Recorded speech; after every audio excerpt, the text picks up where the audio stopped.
Thank you for coming to Productive Corporation's 2-Minute Tech. Today we'll look at ESET Rip and Replace technology. It's the real deal. We've come up with something a little bit different. We call it ESET Rip and Replace. Now, it is a paid service that we offer, but included in that payment, you also get 2 hours of a sales engineer's time from our professional services team. We're going to help you set up the back end, set up the management console, and help you with your deployment to get you moving on. So Rip and Replace, and I'll just trigger it off here, just requires administrative credentials with a user account that's able to install software. You'll see on this machine I've got McAfee, I've got Virus Scan Secure on here today. If I open up About, looks like 8.8's on here today.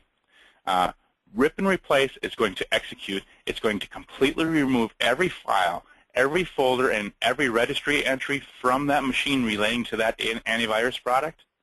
It will then, in turn, install ESET pre-configured to talk to your management console, and it will do it all automatically and all without a reboot. What's that mean? Deployments happen overnight. They're not a 6-month-long project.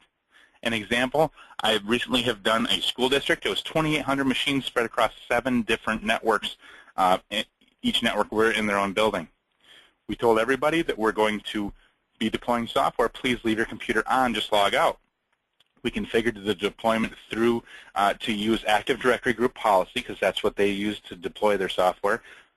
A side note, you can deploy it with whatever you want. It's an MSI file. Deploy it to whatever makes sense for you, whether it be a login script, group policy, SMS, SCCM, Shavlik, whatever you got. Deploy it however you want.